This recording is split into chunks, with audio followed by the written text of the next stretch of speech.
ஹரே கிருஷ்ணா. ஓம் நமோ பகவத்தே வாசுதேவாய. ஹரே கிருஷ்ணா. ஸ்ரீமத் பகவத்கீதை அத்தியாயம் 3 கர்மயோகம்.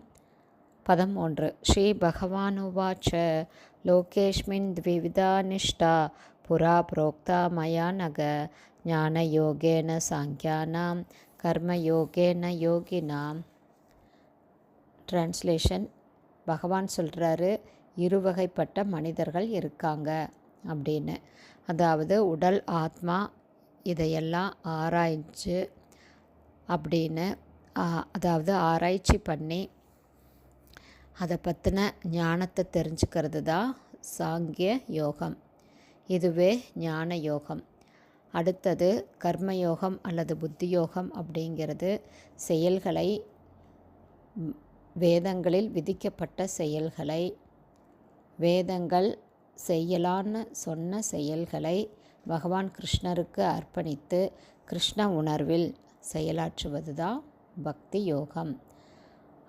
பக்திமயமான அன்பு தொண்டால் பக்தர்கள் பகவான் தனிப்பட்ட முறையில் இருக்கார், நம்மை போல உணர்வுள்ளவர் அப்படின்னு தெரிஞ்சுட்டு பக்தி செய்கிறது தான் பக்தி யோகம் அப்படின்னு இங்கே பகவான் சொல்கிறாரு.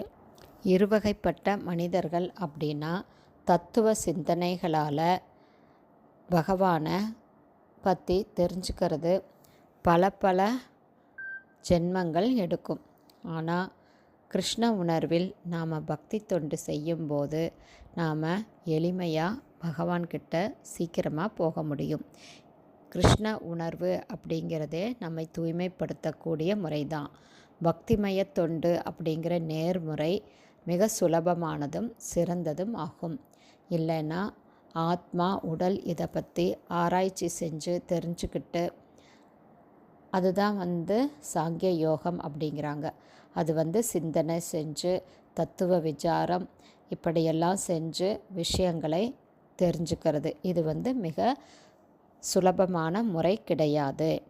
இப்படிப்பட்ட தத்துவ சிந்தனைகளால் பகவானை, கிருஷ்ண உணர்வை அடைவது அப்படிங்கிறது சுற்றுமுறை. ஆனால் எளிமையாக பக்தி பண்ணினா பகவானை சீக்கிரமாக அடைய முடியும். இதுவே சிறந்தது அப்படின்னு பகவான் இந்த ஸ்லோகத்தில் சொல்கிறாரு. ஹரே கிருஷ்ணா. குருதேவ் கி ஜெய்.